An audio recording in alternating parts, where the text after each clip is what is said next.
Hello and welcome to WoTech, your source for all things nerdy. DRAM prices may finally start to reduce in price. Since the last few years, since around the beginning of this decade, DRAM prices have been through the roof.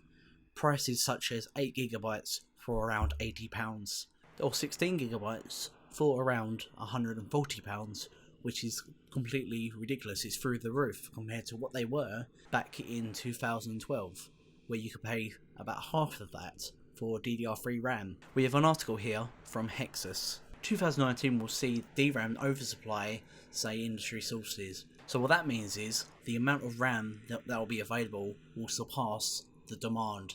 So basic economics is, if you've got an oversupply, it will mean that prices will have to fall to match demand, because they won't be able to ship what they need to. This is the law of demand and supply, a very basic principle in economics. When something is in high demand, but supply is low, prices are high, very high.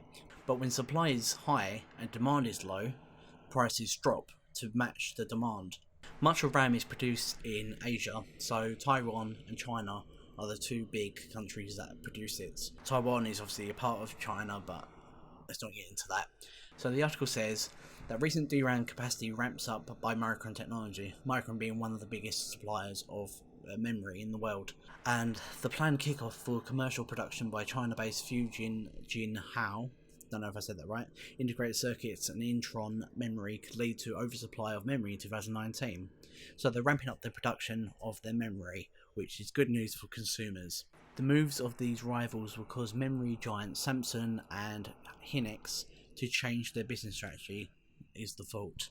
So there's really only three suppliers that makes memory or RAM in general. So you have three main suppliers of DRAM memory: Samsung, Hynix, and Micron. On the screen you will see the market share for each of them companies, Samsung having the vast majority of the market share, and by that they supply the most.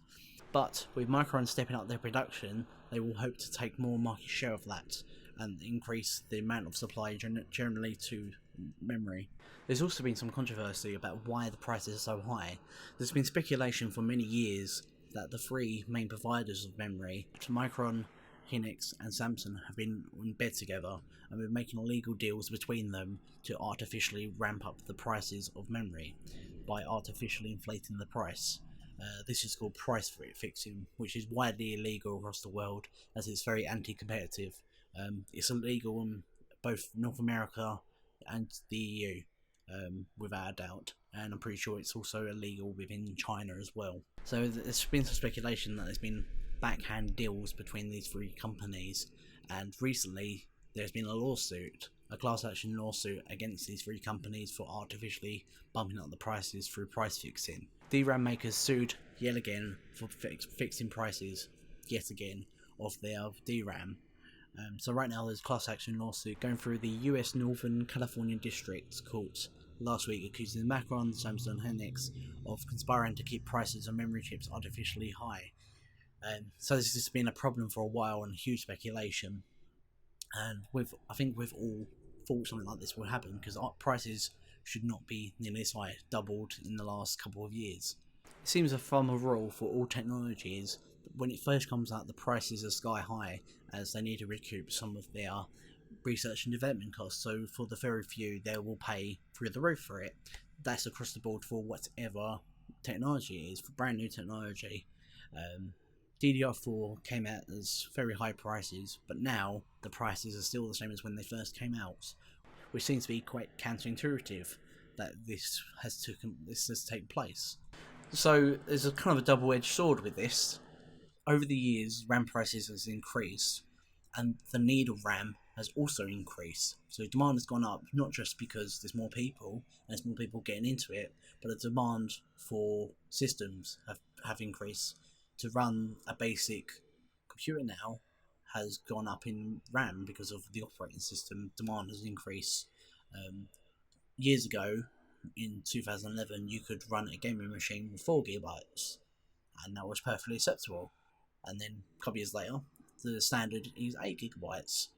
But now it seems the standard for gaming computers is now 16 GB. So it's gone up by quite a lot.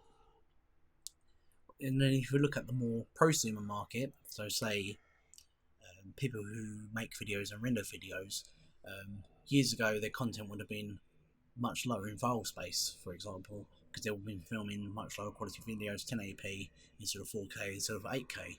So the requirement for their RAM would have been less.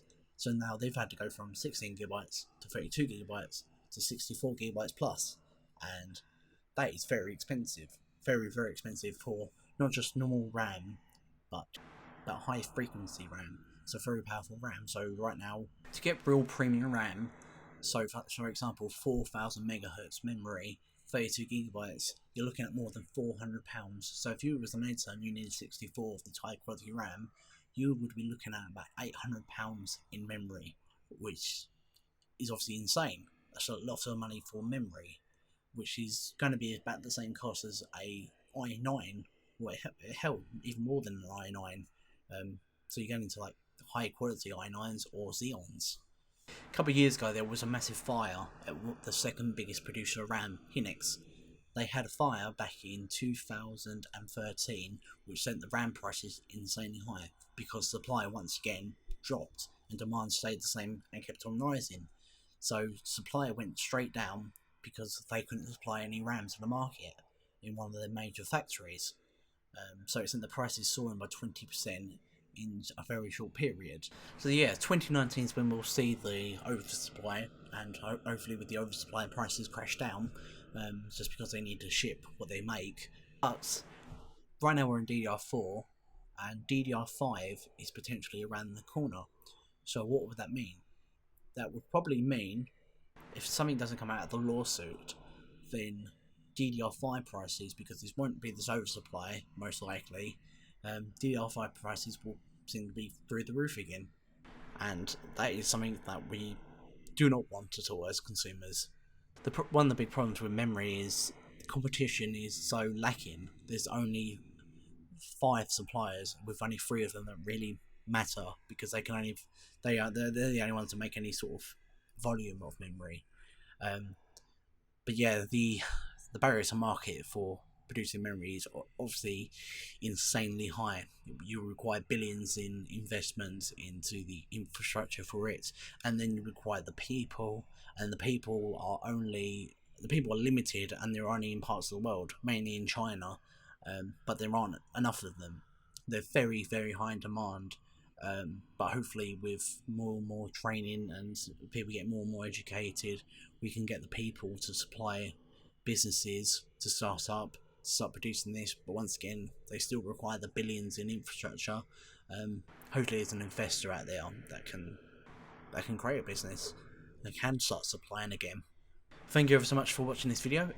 If it's been informative, it's been interesting, then yeah, I hope you'd hit that like button, hit that subscribe button if you want to hear about anything tech related, or all things nerdy really. So yeah, like and subscribe.